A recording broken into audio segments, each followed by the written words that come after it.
Alright, so I've done videos on head gaskets on the 1.5 liter turbo, but I think I'm just going to make a video just on assembling the cylinder head, because I got all my rocker arms and the rocker shaft and all that on the table here.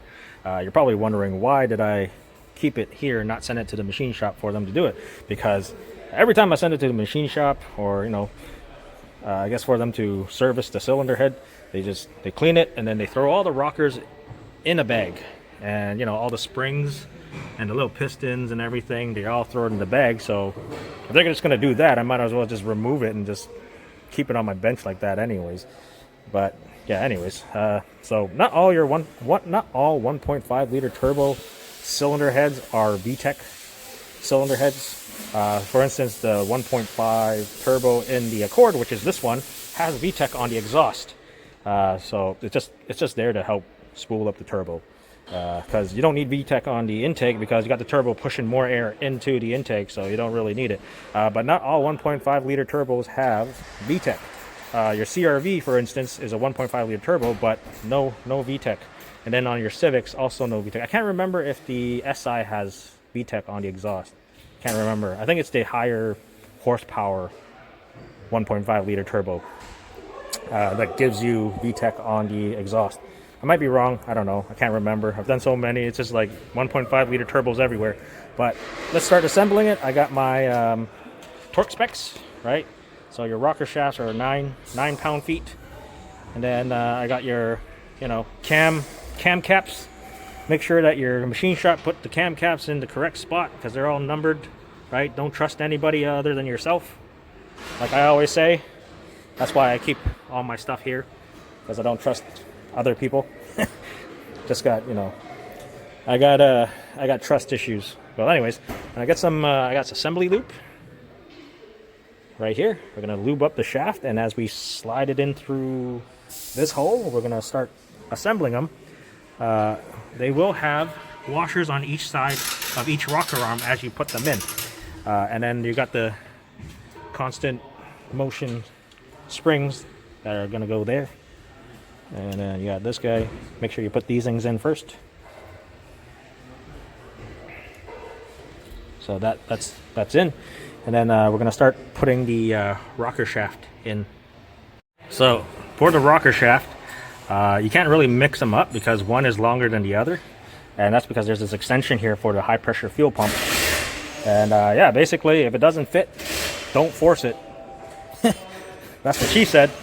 But yeah, anyways. Let's get this thing assembled. So basically you just slide it in a little bit, and then you put each rocker, this one would be this guy here. So you would slide them in with your washers.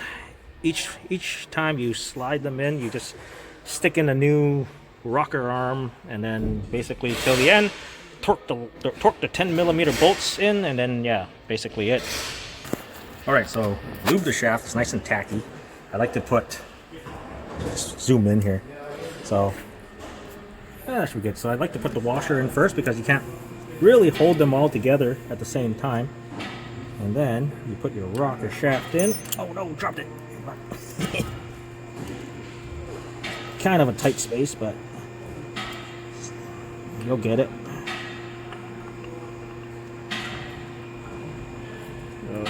Too far. You kind of need fingers. Don't want to use some Vaseline, hold it in place. Oh, I got assembly lube. Oh, you got assembly lube? Yeah. I'm just gonna make sure this thing goes in with the washers. There we go. Sometimes.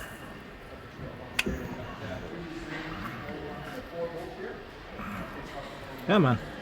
Come on, yeah. There we go. Okay, so that shaft's gone in. Make sure it's sticking out a little bit. Put the next washer in. Then you gotta slide it in between. You might get finger cramps doing this, but once it's in, I'll do it a bunch more times.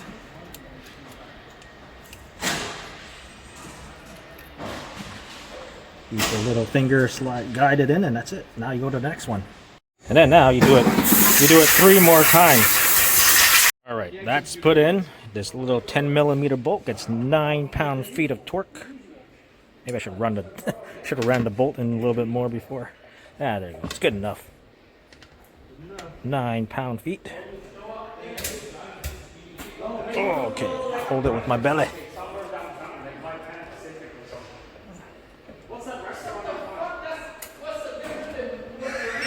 There we go. 9 pound-feet. Not a whole lot. Now for the VTEC one. Make sure your flat side faces up because that's where your bolt's going to be tightening down on. Lubed up the shaft, it's nice and tacky.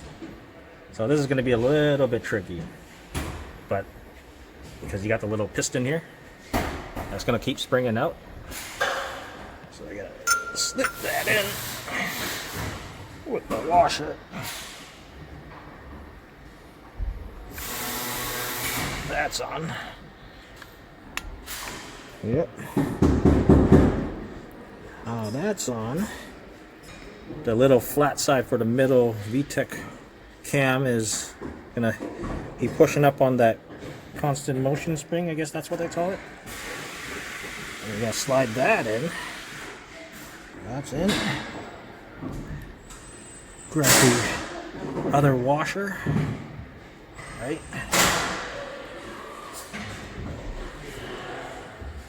No wonder they don't want to assemble this at the machine shop. They just throw it in a bag for you. Takes some time. And that's on.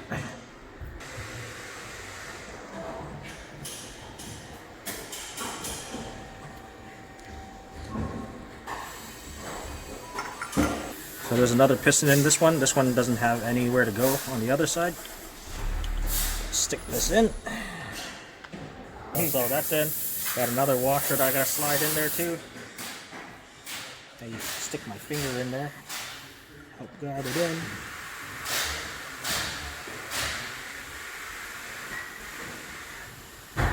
Pull it out a little bit.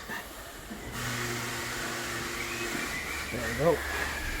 Slide it right in. I'll find it with my other finger.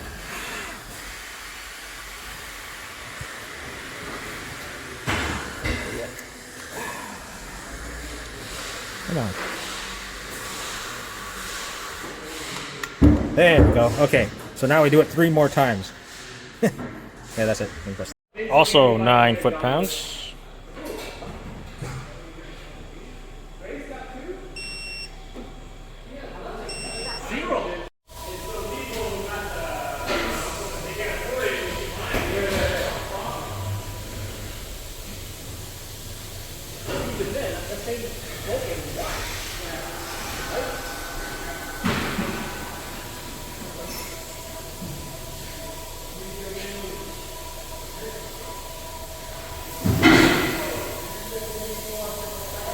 So install the cam with the hole facing up, so you know that's going to be at top dead center. Once I put the cam caps on, I'll put the pin in to lock them in place. But for now, lubricate everything.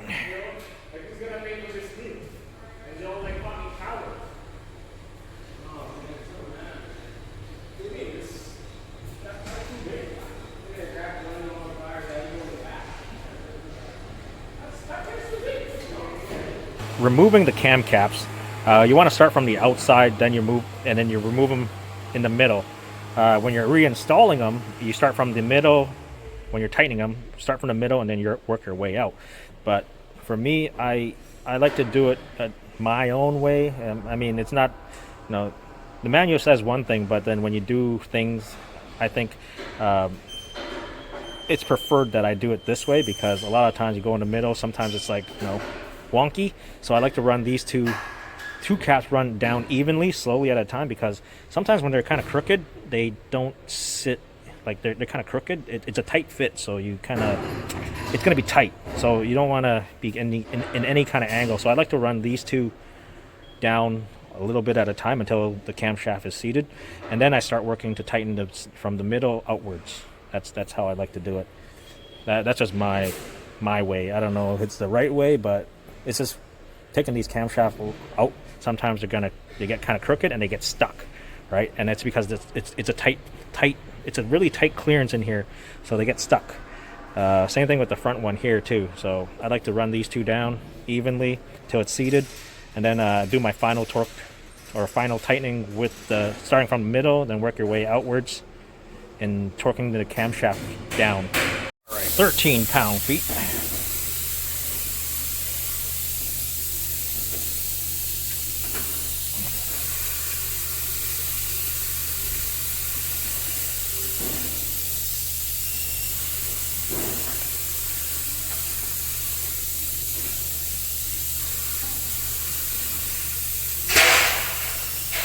Once it's all torqued down, make sure your camshaft moves, and it moves nicely.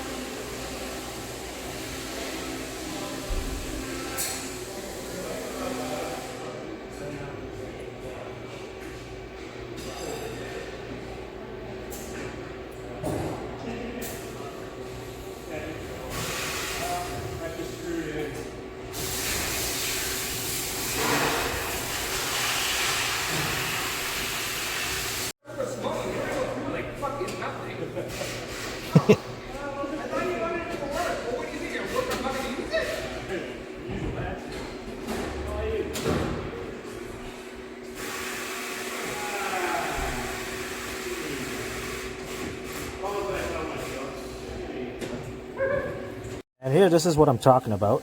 You see the, I don't know if you can see this, but because it's like that, because of all the spring tension on the rockers, it makes this side lift up.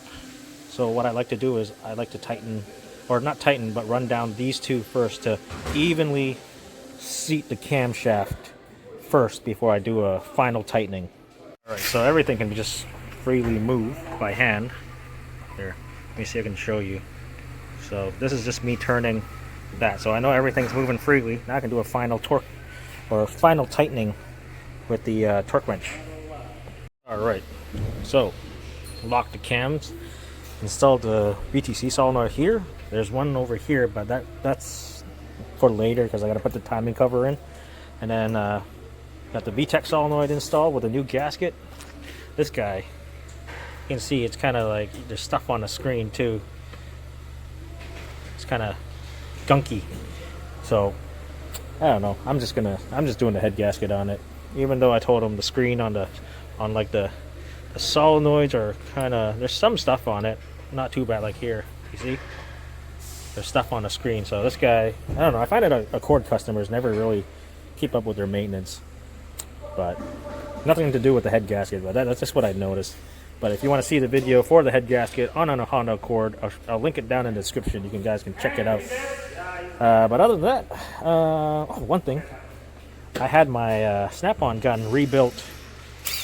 Definitely feels different, but it was like $160 something to rebuild it.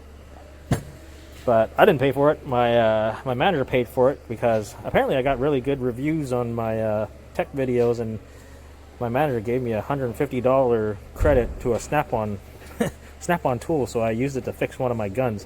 This one's still broken though. Maybe if I can get another credit or something from another satisfied customer, then I can fix the other one. So once you torque down your cylinder head, make sure you inspect your valve clearance.